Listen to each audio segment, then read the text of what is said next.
So I'm here with Diane Doran. Again, we're going to talk about vitamin D and why it's critical that you have important levels of that. Really quickly though, just make sure you don't go off any of your medications without talking to your medical provider first. So let's talk about what it is. What's vitamin D? Okay, vitamin D. Some people know it as the sunshine hormone or the sunshine vitamin. It's a super important part of what our body needs to perform properly. It's immune system function, bone metabolism, and absorption of calcium and phosphorus. So all of those things are important for many different things that the body takes care of. Critical. Yeah. Critical. Where do we get it from? So there's a couple different ways we get it. Orally, we can get it from our foods. We all know about vitamin D milk. They actually put that vitamin D in the milk because people were getting rickets. Yeah. And rickets is a form of lack of absorption of vitamin or of calcium and phosphorus, and so the bones would get really soft, and so they'd end up with kind of bowed legs. Mm-hmm. And so they said, we've got to fix this, and we're going to put some vitamin D in the milk to prevent that from happening. So I mean, you know, we get it from food, we get it from sunlight, and there's, you know, some ways are better than others, right? Right, and there's different types of vitamin D that you get from food, and different types of the form that comes through your skin is a little different. So the vitamin D you get from food, there's D2 and D3. D3 is kind of the activated form, and there's D2 that you can get from mushrooms and things like that. So they're a little bit different, and the body has to metabolize those differently to get them through the system and activated properly. The skin actually uses a cholesterol base to make basically vitamin, it's cholesterol sulfate kind of thing. And what ends up happening is you're absorbing that sunlight, and it creates that vitamin D inside the layers of the skin.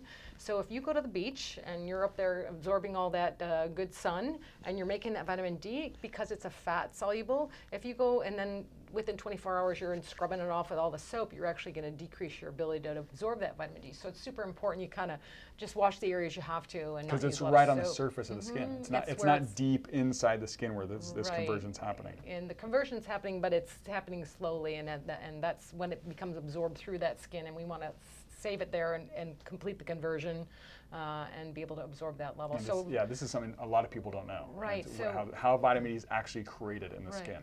So some of the people with the highest vitamin D levels I know are lifeguards. They're out in the sun all day long. You can make 20,000 units of vitamin D in your sun from being in the sun just through your skin. So I really prefer, if there's a way for clients of mine to get out in the sun in the middle of the day for 15, 20 minutes at least, expose enough of their area of the body to the sun. And they always say if you can see your shadow, then it's a little too late in the day. You want to be able to have direct sunlight on your skin. So after 3 or 4, you're not getting that much. And you're in the northern areas, you're going to get even less because... That's a good point, yeah. Okay, so it starts, the process of creating vitamin D starts in the skin. And then then it creates, you know, pre-vitamin D, and then how is that different than what we eat in our diet or take in a pill? Right. So it's a little better absorbed and a little better utilized, but once it gets into the bloodstream and the liver and the kidneys go through the toxification of it, and which is amazing. Like vitamin D, it starts in your skin, then the liver does something with it, then the kidneys do something with it, and then it's actually usable by the body. Then it's actually usable, yeah. And we kind of said if you have problems with either one of those, it can be a little bit of an issue. So as that goes through those different activation, it also requires magnesium, and a lot of people are low in magnesium. So if you have very low magnesium levels, and the vitamin D comes on board to activate it, takes that magnesium level, and so even sometimes when you're taking vitamin D pills in the vitamin D form, it's a fat-soluble vitamin. If you're not absorbing that properly, or you don't have enough magnesium to activate it, now we've got other problems. Now we're just dumping things on there that aren't being utilized by the body properly. And you think you're covering your bases by taking the vitamin D, but if your magnesium level isn't where it needs to be, then it's not going to turn into what it needs to turn into for the body to be Well, and I have a lot of people that'll come to me and they have massive, the vitamin D levels.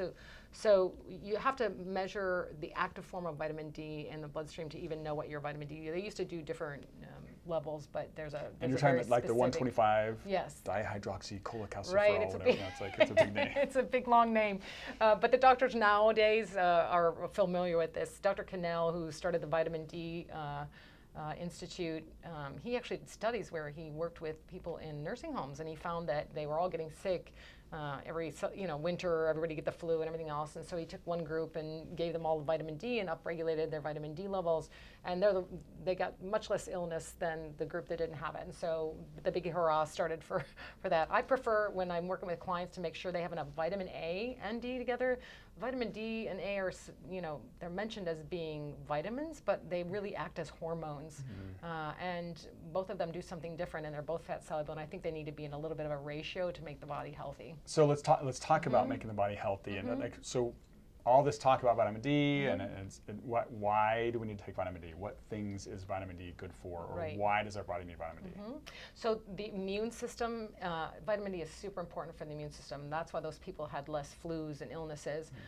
It actually helps with differentiation of the actual white blood cells themselves and the activation of them in the immune system so that they can properly fight off illness and disease problems like that. Yeah, and it's been implicated in cancer, and I mean all kinds of conditions are helped by vitamin D. Right.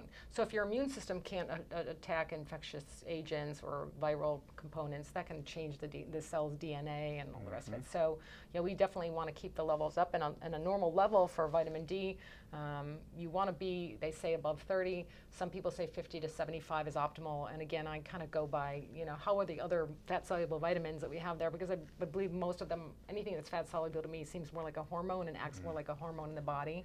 So looking at all those levels, we can kind of get an idea where you're at and balance things.